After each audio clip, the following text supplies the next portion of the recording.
Les choses s'amélioraient, mais vraiment à pas de chenille. Puis je me suis dit que pourquoi pas essayer et voir ce que ça donne. De toute façon, ça ne pourrait pas faire de mal à l'enfant plus que ça. C'est juste que je prendrais un peu de chance chez certains des enfants. Et moi, pour moi, je me suis dit qu'en grandissant, ces enfants-là devaient regagner leur étoile et que c'était pas très grave. Bref, j'ai commencé à pratiquer ce dont ma grand-mère m'avait parlé et donc appris sur l'enfant de ma meilleure amie. Les feuilles que ma grand-mère m'avait données, je les mettais dans les gâteaux que je faisais pour les enfants du quartier et donc l'enfant de ma meilleure amie. Il a commencé à très souvent venir à la maison, manger chez moi. Lorsque ma meilleure amie ne pouvait pas récupérer son enfant, j'allais le récupérer. Voilà, et je le nourrissais avec, je lui donnais des gâteaux qui contenaient les substances que j'avais récupérées au village. Et là, ça commençait à marcher. Ma vie s'améliorait, mon fils devenait plus calme, il commençait même à devenir brillant. Et je me suis dit, si ça marche sur l'enfant de ma meilleure amie, c'est que ça peut marcher sur plusieurs enfants. Donc là, ces substances-là, j'ai commencé à les mettre dans des gâteaux, les distribuer aux enfants du quartier. Ça marchait vraiment très bien.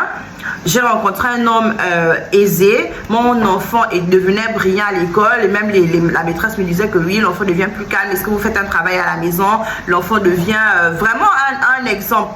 Mais par contre, l'enfant de ma meilleure amie, lui, devenait récalcitrant. C'est comme si j'avais fait un échange d'esprit, comme si j'avais fait un échange d'étoiles. Je ne sais pas s'il faut le dire ainsi. Bref, j'ai commencé à donner les gâteaux aux enfants du quartier. Ma vie s'améliorait, mais vraiment de but en blanc. Du jour au lendemain, j'ai rencontré quelqu'un assez aisé, qui était hyper amoureux de moi. Mon fils, tout allait vraiment bien dans ma vie.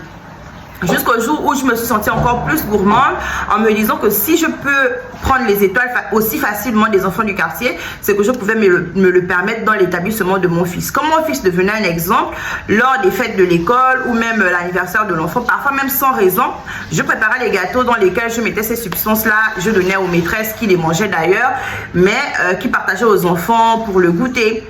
Et à chaque fois qu'un enfant mangeait le gâteau qui contenait des substances que je préparais, j'arrivais facilement à l'atteindre et donc à avoir son étoile. À chaque fois, je faisais les gâteaux, je ramenais à l'école, les enfants mangeaient. Je faisais ça aussi également pour les enfants du quartier. Tout se passait bien. Ma vie brillait. Dans la vie de ma meilleure amie, elle était toujours stable. C'est juste son enfant qui n'était plus aussi brillante ou qui n'était plus aussi sage. Après, moi, je disais toujours à ma meilleure amie que les enfants sont comme ça grandit, les comportements changent et tout. J'essayais de conseiller ma meilleure amie du mieux que je pouvais. Jusqu'au jour où, dans l'école de mon enfant, l'école dans laquelle je ramenais des gâteaux, un des enfants est tombé gravement malade. Et cet enfant-là avait une grand-mère qui, elle, était mystiquement en place. Et lorsque l'enfant est tombé malade, la grand-mère a commencé à dire que oui, c'est pas normal que l'enfant soit malade comme ça c'est pas une maladie de l'hôpital, c'est une maladie c'est quelque chose qui a été lancé. Donc l'enfant faisait des réactions à ce que moi je lui donnais, donc à ce que je mettais dans le gâteau.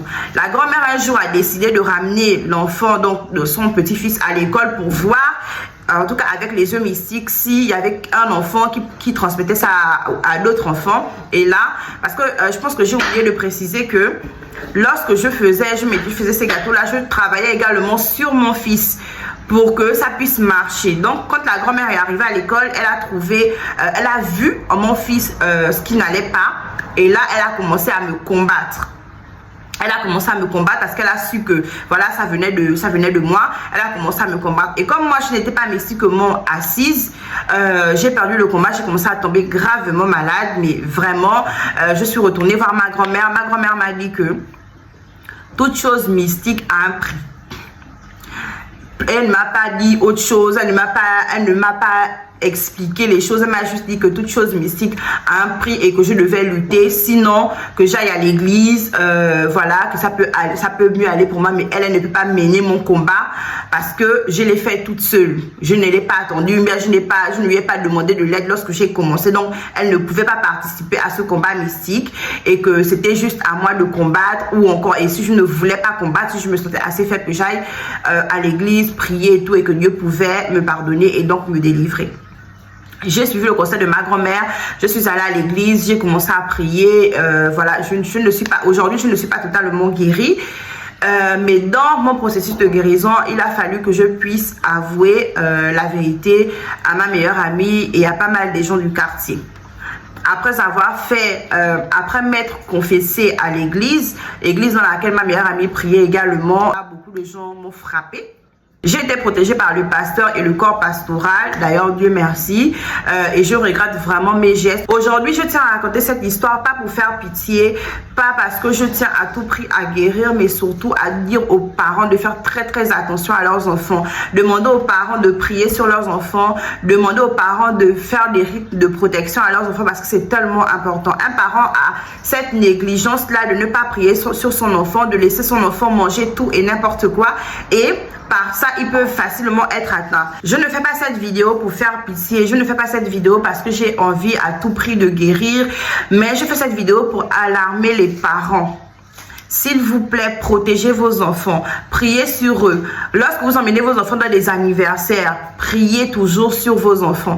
On a tellement cette facilité-là à négliger les enfants parce qu'on se dit que les enfants sont entre eux, ils sont tous innocents alors que c'est pas le cas. Certains enfants portent le vampire en eux. Certains enfants, et on oublie très souvent que les enfants des parents, et ces parents-là peuvent être malveillants envers vos enfants. Ces parents-là peuvent faire porter le mal sur leurs enfants pour atteindre les vôtres. Donc, protégez vos enfants au maximum. Si vous êtes traditionnaliste, protégez vos enfants avec des rites de protection. Si vous êtes religieux, priez sur vos enfants parce que le monde devient vraiment dangereux. Moi, je suis encore désolée pour tout ce que j'ai pu faire. Aujourd'hui, j'en paye le prix et je ne m'en plains pas. Si ce n'est demander pardon, je ne peux rien faire d'autre. N'oubliez pas un j'aime, un commentaire et surtout abonnez-vous.